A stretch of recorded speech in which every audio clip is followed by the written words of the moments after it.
Monsieur Guillaume Bis. Mesdames, Messieurs les jurys de l'As de la plaidoirie, c'est le cœur lourd et empli de peine que je m'adresse à vous pour vous parler d'une sordide réalité. L'an dernier, une abjecte statistique ressortait d'une enquête nationale sur les victimes de la criminalité, du viol et de la violence sexuelle aux États-Unis. L'enquête trouvait que 38% des victimes étaient des hommes. Au Canada, même constat. Un homme sur 3 affirme avoir subi au cours de son existence des violences de ce type. Et pour la France, un homme sur 20 aurait connu au moins une fois au cours de son existence une forme d'agression sexuelle, selon les chiffres les plus récents du Haut Conseil sur l'égalité. Et dire que c'est seulement au cours des années 1980 qu'on a daigné reconnaître que des hommes pouvaient être aussi victimes d'agressions sexuelles. Et c'est pourquoi, devant vous, et partout et toujours, je m'efforcerai de répéter que non, non, ce n'est pas neutre, et ce ne sera jamais neutre, que de mettre la main au paquet, d'attoucher ou d'agresser sexuellement qui que ce soit. Parlons du tabou des hommes, qui le plus souvent passés à tabac, souffrent de l'attouchement, du viol et de l'agression sexuelle. Pour cela, rappelons que l'agression sexuelle est un geste, lui-même à caractère sexuel, vous en conviendrez, commis par un individu sans le consentement de la personne visée, et dans certains cas, par une manipulation plus sournoise, une manipulation affective ou du chantage. Comme une addiction le ferait, cet acte soumet une autre personne à ses propres désirs, par un abus de pouvoir, par l'utilisation de la force ou par l'utilisation de la menace. Oui. Ce sont des sujets toujours difficiles à aborder, pour lesquels il faut mettre le paquet pour répondre. Et même si l'on peut penser avoir le tact, ces comportements, eux, ne laissent jamais intacts. Alors, parlons-en comme il se doit, sans filtre. Indéniablement, mettre la main au paquet d'une personne sans son consentement porte atteinte à la fois à la sécurité et à l'intégrité physique et psychique de la personne.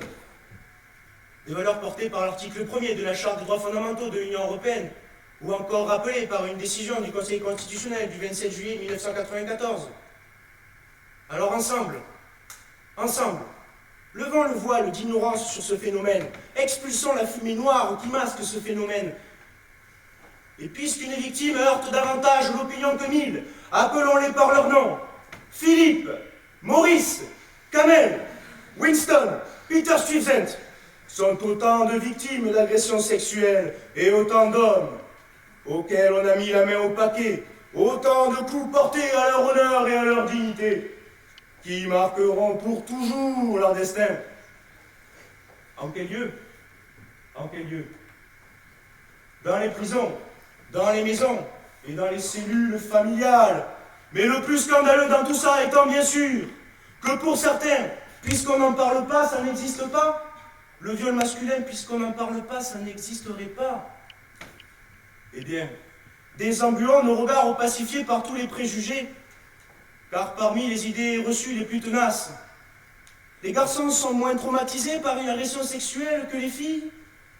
Si un garçon est sexuellement stimulé durant l'agression, c'est qu'il est consentant parce qu'il ressent du plaisir. Si l'agresseur est une femme, l'agressé devrait se considérer comme chanceux.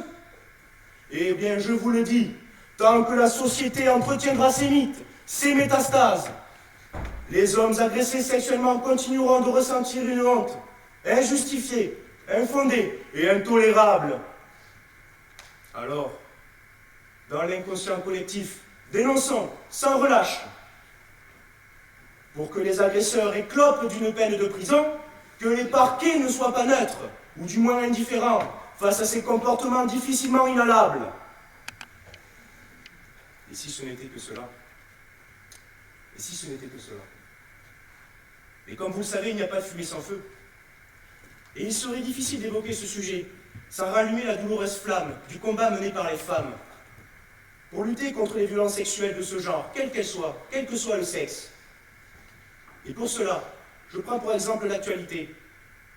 Une vidéo dans laquelle des hommes devraient toucher des poitrines de femmes au hasard dans la rue a fait polémique, a fait le buzz comme on dit.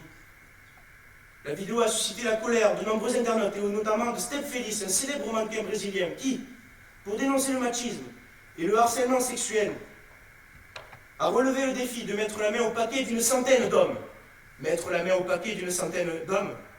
Mettre la main au paquet, c'est également un moyen de défense, de militantisme, de dénonciation, qui a su se retourner contre ceux qui se font prendre la main dans le sac. N'oublions pas les femmes auxquelles les agresseurs se plaisent à mettre la main au panier. Car dans les yeux des victimes, mesdames et messieurs, des nuages de fumée, d'horreur et d'amertume, un problème trop souvent dénoncé et des destins délaissés dont on se lasse, pour en avoir tant de fois et trop de fois parlé. Dans leurs yeux demeure la détresse qui laisse des traces. Elles se font aisément traiter d'allumeuses parce qu'elles allument cigare ou ciga dans une soirée. Mais la femme dans toute sa splendeur, n'a-t-elle pas droit au respect? N'a-t-elle pas droit à la liberté? Respecter leur intégrité corporelle, c'est leur laisser leur corps pour elles. Et j'en ai parlé avec mes proches avant de venir, j'en ai parlé avec mes go. Et voilà ce que j'ai retranscrit. Le témoignage de l'une d'entre elles sur une feuille slim. Des collages d'instants frappants meurtris. Et je cite. Il a mis la main à la poche, puis en a sorti un paquet d'allumettes. Il a commencé à allumer sa pipe en me demandant si je ne préférais pas le cigare à moustache. D'horreur! J'ai crié « Cigare, arrête !» Il a ajouté en plus « Tu es bien roulé », comme s'il voulait se dédouaner d'un achat en contrebande.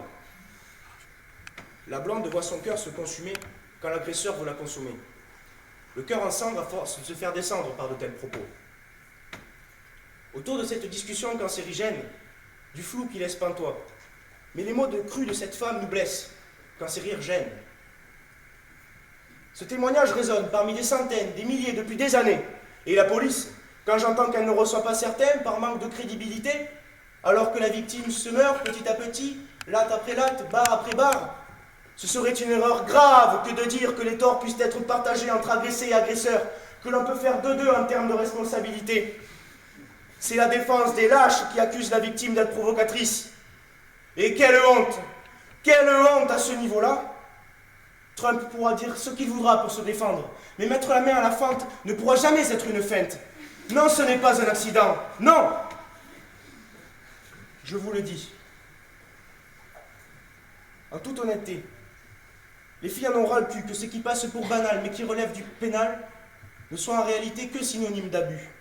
Car oui, quand ils ont bu, les agresseurs, le plus souvent masculins, se sentent excusés, mais ce n'est rien.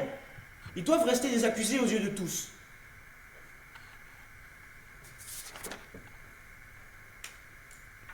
Troubles de l'alimentation et du sommeil, tension musculaire, douleurs chroniques, difficulté à se concentrer, engourdissement des réactions intellectuelles et affectives, anxiété, dépression, sentiment d'être sale ou mauvais, sentiment de honte et de culpabilité. Non, nous ne parlons pas des conséquences d'une consommation excessive de tabac, mais bel et bien des conséquences de tels actes, de ces agressions pour les hommes et les femmes victimes pour toute une vie. Alors pourquoi cherche-t-on à responsabiliser les victimes? À se dire que cela ne peut pas nous arriver à nous ou à nos proches? Que la parole se libère. Car seule une petite partie des agressions sexuelles font aujourd'hui l'objet d'une plainte.